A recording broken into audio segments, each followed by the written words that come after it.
Here are the 6 small decisions that change our lives. Yan. Number 1 sa akin, ginagawa ko na siya for mga 5 to 6 years. Yan, tracking of expenses. Parang hindi ko yata ginawa yan.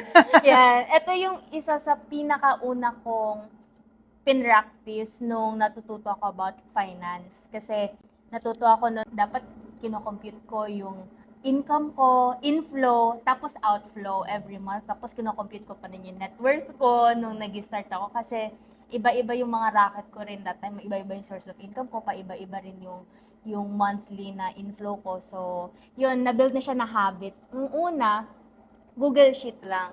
Pero ngayon, meron ng mga free apps. Everyday, nilalagay ko doon kapag nag-move it ako. Bumili ako ng lunch, kapag nagbayad ako ng bill, kapag nag-grocery ako, nilalagay ko lang siya. Naging practice na siya everyday. So, yung nai-help niya talaga sa akin is, alam ko yung numbers ko almost every month. Ibig sabihin, alam ko yung average kung magkano yung mga ginagastos ko at saan napupunta yung pera ko. And so kapag medyo merong month na sobrang taas ng expense ko, tinitignan ko kung saan ako sumobra. Pwedeng sumobra ako sa pagkain sa labas, sumobra ako sa grocery, yung mga hindi ko binibili, nagkapera lang ako ng konti. Bumibili na ako para lang, kasi nga may extra ako. So, yun yung naka-help sa akin para somehow alam ko yung baseline ko, alam ko yung healthy level ko na yung capacity ko hanggang dito lang yung kaya niya yung sa expenses ko para para maiwasan yung lifestyle inflation agad-agad. Yun yung na figure ko na naging benefit niya sa akin kasi alam ko yung numbers ko na lalo na nung pumunta kami ng Makati, doon ko agad nakita halos dumoble agad yung expense ko. Hindi naman agad dumoble yung income ko pero yung expense ko lumobo. So, meron akong number sa isip na okay, kailangan yung maging outcome ko is more than dito sa number na to.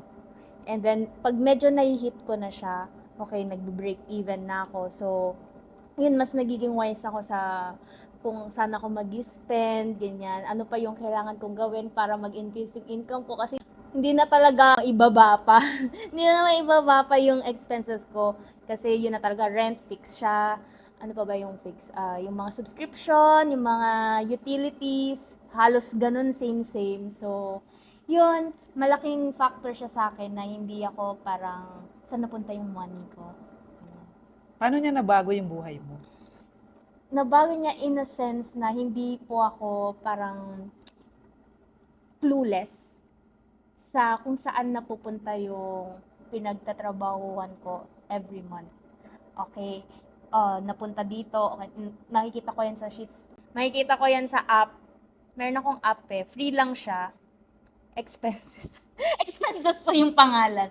Yan, makikita ko doon na parang more than 20% napunta sa bills, na 10% napunta sa grocery. So, meron akong parang peace of mind na okay, nagampanan ko yung roles ko last month. Ito yung number, anong tawag yan, percentage na nabigay ko for my mama, for gift giving, ganong na aspect. So, hindi man siya sobrang drastic, pero nakakabigay ng peace of mind sa akin na hindi, lalo pag gumastos ako, alam ko na saan siya napunta.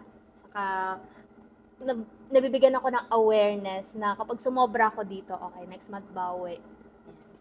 Maganda dun sa sharing ni Denise, nalalaman natin kung nasan yung leak sa bucket. Diba? Saan nga napupunta? Na gusto mo mag-save, pero nakita mo napunta lang pala sa kaka-coffee mo araw-araw. Yeah. Kaya naman napunta sa mga subscriptions. Yes. Dahil even if yung photo editor, tsaka video editor, May bayad may yun. mga bayad. Yes. Diba, minsan magdagdag ka lang mga add-on, opt-in, ang daming mga unnecessary expenses. Kahit nga yung laro, maglaro ka lang dun sa cellphone mo or sa tablet, meron na siyang subscriptions. Ito pa lang ang una natin na makakatulong para sa'yo. Yeah. Kasi kapag mas maliit pa lang yung money mo, alam mo na kung saan siya napupunta. Pag lumaki na yung income mo, mas madali na for you. Yeah. Kasi nakabuild ka na ng habit early on. sa umpisa lang, very siya, hindi ka sanay na maglilista ka pa. Kumbaga sa mga health conscious, parang ito yung wini-weigh pa nila yung kapatid ko may weighing siya na para alam kung ilang grams kasi calorie deficit siya. So nagtatrack din ako. tinatrak ka po, 'di ba? Wini-weigh niya talaga, so sabi ko, yung tinuro niya sa akin yan, sabi ko, ang effort naman, sabi nga, discipline yan, binibuild yun. So, naisip ko, ganito pala yung ginagawa ko sa expenses naman na side. So, hindi ko na siya ginajudge na rami niya pang ganun-ganun. Ako, wala ako ng kanin eh.